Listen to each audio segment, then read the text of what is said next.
I'm Emily. I'm 25 years old, and I live with my boyfriend, Mike. Our relationship isn't as exciting as it used to be.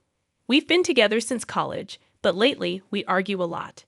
I'm frustrated because Mike doesn't seem interested in planning for the future, and he spends a lot of time playing video games late into the night while I'm left alone in bed. We both avoid talking about where our relationship is headed.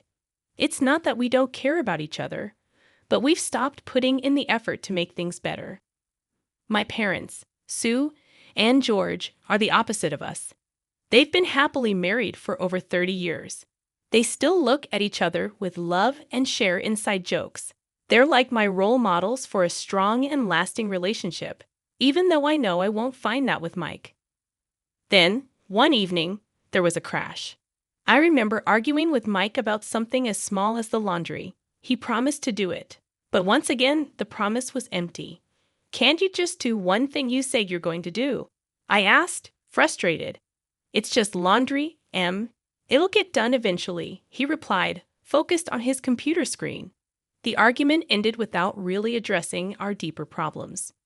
Later, sitting in the back seat of my parents' car, their conversation was comforting after the argument with Mike. They were celebrating another year of Mom's life, their joy contagious. Then, everything changed. There was a crash, and the world went black. When I woke up, I was in a hospital, surrounded by the sterile smell and the constant beeping of machines. The doctor's words were cold but clear. My parents didn't make it, and there was a chance I might never walk again. Suddenly, I felt alone and terrified. Mike, the man I argued with about laundry, was now my only link to my life before the crash. As the reality of my parents' death and the possibility of being paralyzed sank in, I felt a deep despair. The future that once seemed full of possibilities now felt bleak. In the hospital room, time felt strange, both too fast and too slow. Then Mike walked in with his parents, Janet and Bob. The atmosphere was heavy with sadness. Mike sat by my bed, holding my hand quietly, his usual confidence gone. His parents stood by the door, worried and uncertain. "Hey, Em," Mike began, his voice barely a whisper. "I've been doing a lot of thinking about us." "Yeah, thinking," I echoed, my voice flat, unsure of what he was getting at. "All of this, it's made me see how short life can be," he continued, his eyes meeting mine with an emotion I couldn't quite figure out. "I don't want to wait for the perfect moment anymore, because it might never come." I wanted to ask him what he meant, but the words stuck in my throat. "What I'm trying to say is, will you marry me, Emily?" His question hung in the air, heavy and unexpected. It was the last thing I thought I'd hear, especially now. I looked at his face, searching for a sign of the impulsive Mike I knew, the one who acted first and thought later, but all I saw was sincerity. His mother, Janet, stepped forward, her hands clasped together. "We want you to be a part of our family, Emily. We'll take care of you." "It's not out of pity," Bob, his father, added quickly. "It's because we love you and want to support Mike in taking the step." I was stunned, my mind racing. This was unexpected, maybe even a little reckless, but it was a lifeline nonetheless. I looked at Mike again, really looked at him. I saw not just my sometimes immature boyfriend, but a man offering his support in the most uncertain time of my life. "Mike, my voice trailed off as I tried to gather my thoughts. "It's okay. Em, you don't have to decide right now," he said, his thumb rubbing circles on the back of my hand. I thought about my parents, about the unwavering love and support they had always shown me.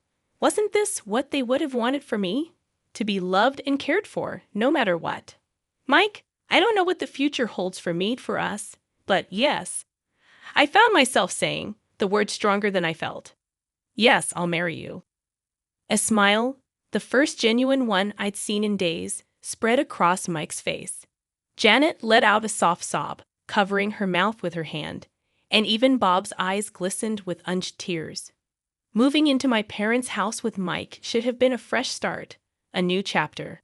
But everywhere, I looked around and saw memories of my parents everywhere.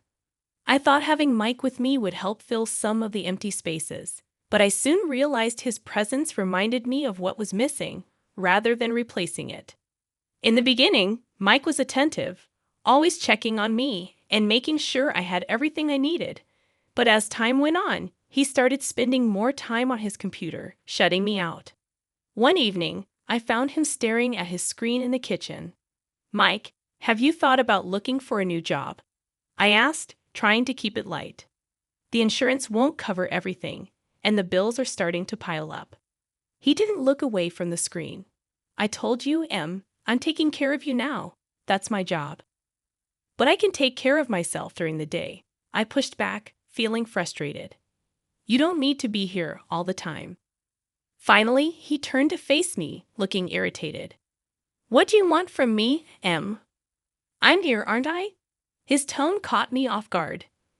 "Being physically here isn't the same as being present, Mike. I need a partner, not just a roommate." He stood up abruptly, his chair scraping against the tile. "You know what, Em? Maybe I need more than this too. Maybe I wasn't cut out to be a nurse." His words stung, and I watched him storm out, slamming the door behind him. I was left alone in the silence of the kitchen, the weight of his words settling around me. That night, as I lay in bed, I couldn't help but think about how quickly our honeymoon period had ended. The vows we had taken felt like they were from another lifetime. The Mike who had promised to be by my side in sickness and in health seemed like a stranger now. As the weeks dragged on, his absences grew longer, and the excuses more flimsy. He was either out with friends or lost in a digital world that didn't seem to have room for me. I felt like an obstacle in his life, a burden he hadn't anticipated. One particularly tough day, when the pain was bad and the house felt more like a mausoleum than a home, I heard the front door open.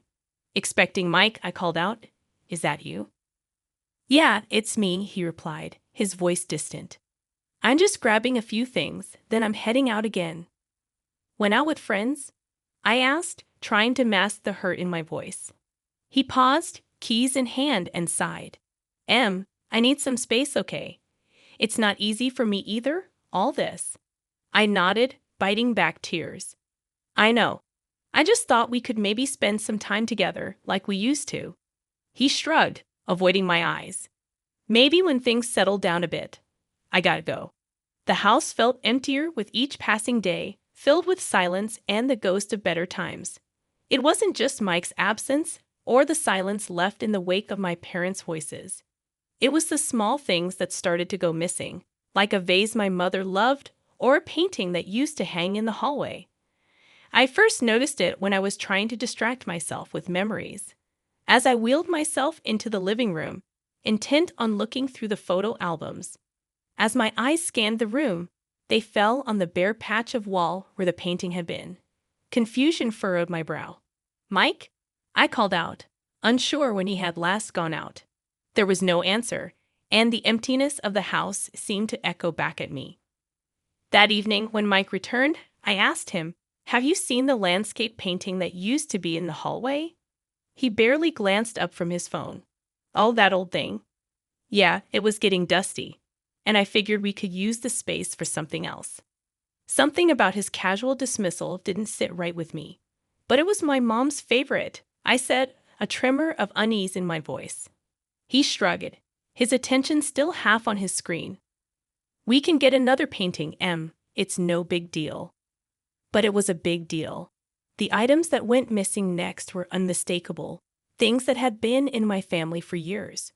One afternoon, I caught Janet, Mike's mom, in the act. She was bustling around the living room with a big black garbage bag.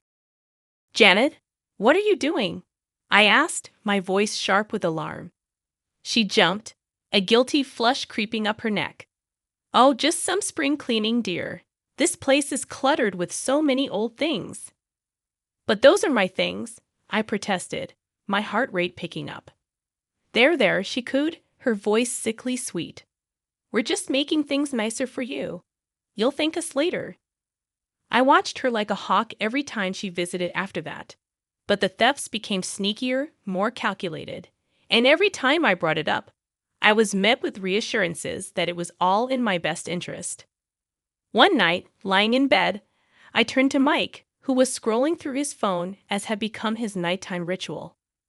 Mike, your parents have been taking things from the house. My things. He didn't look up. Mom's just trying to help, you know. She's got a knack for this stuff. Help. I echoed, disbelief coloring my tone. By taking my parents' belongings? He sighed, finally setting his phone down and turning to face me. Look, Em, they think we should be looking forward, not backward. They're just trying to take some of the load off you. I wanted to scream, to rage against the violation, the disrespect. But I was tired of fighting, tired of questioning my own sanity. This isn't what I want, I whispered, the fight draining out of me. Mike reached over and patted my hand, a gesture that felt more patronizing than comforting. Try to get some sleep, Em. Things will look better in the morning. I couldn't take it anymore and confided in Anna, my closest friend, who was also a massage therapist. She had been helping with my rehabilitation, her visits a rare source of relief. Anna, things are going missing around the house. I confided as she worked on my stiff muscles, and I can't shake the feeling that Mike and his parents are behind it. Anna paused, her hands stilling on my shoulders. Have you talked to Mike about this? But he just brushes it off, says his parents are helping us by decluttering. I said, letting out a hollow laugh. But it's only my family's things that are disappearing. Anna's brows furrowed in concern. That doesn't sound right, Em. Do you want me to do something? Maybe come by more often, keep an eye out. The idea sparked something in me, a plan forming from the embers of my frustration. Could you? I don't know. Maybe help me set up some sort of camera or something to record what's going on when I'm not in the room. With a nod of determination, Anna agreed. I'll bring something over tomorrow. We'll get to the bottom of this. True to her word, Anna came back the next day with some discreet recording devices, which she placed in strategic locations around the house. It felt like something out of a spy movie, and if I wasn't so desperate for the truth, I might have laughed at the absurdity of it all. A few days later, Anna returned with the recordings, and we sat down to listen. The voices of Mike and his parents filled the room, and the blood in my veins turned to ice as their scheme unfolded through their casual conversation. And once we get her committed, the house and everything in it will be ours, Mike's voice said, clear and cold. Yeah, the place will sell for a fortune, and all those antiques, pure profit. His mother added, her tone greedy. We just need to make sure Emily doesn't catch on before we have everything in place, his father chimed in. Tears streamed down my face as I listened to their betrayal. These people who had promised to care for me, to be my family, were plotting against me. Anna reached over, her hand gripping mine tightly. We have to do something, Em, she said, her voice laced with anger. I wiped my eyes, the sorrow quickly giving way to a steely resolve. We will. I'm not going to let them get away with this. The morning after listening to the recordings, I tried to act normal. But every word they said, every smile they gave, felt like a lie. It was during breakfast when I noticed something was off. The usual noise of the city that drifted in through the open window was absent. I wheeled myself over to see what was happening, only to find that the ramps that allowed me access to the garden were gone. Mike! I called out, my voice laced with panic. Where are the ramps? He came into the room, feigning ignorance. The ramps? Oh, they were looking a bit worn.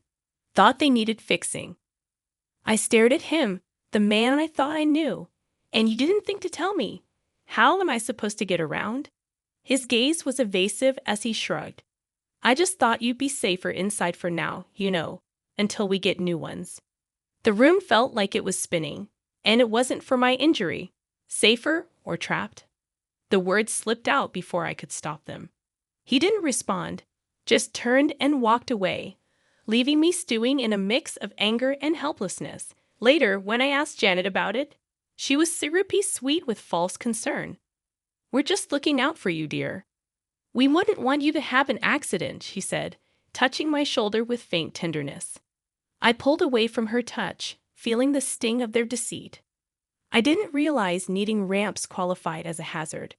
I replied, my voice steady though my insides were shaking. Janet's eyes hardened for a moment before she regained her composure. "We're just trying to help, Emily. It's for the best." That night, as I lay in bed, the darkness felt oppressive. Mike was out again, probably drowning his guilt in cheap beer and cheaper thrills. I reached for my phone, the screen a small beacon in the dark, and dialed the number Anna had given me for emergencies. "Anna?" I whispered when she picked up. "They've removed the ramp. I'm literally trapped in my own home." Her voice was firm, a lifeline in the tumultuous sea I was drowning in.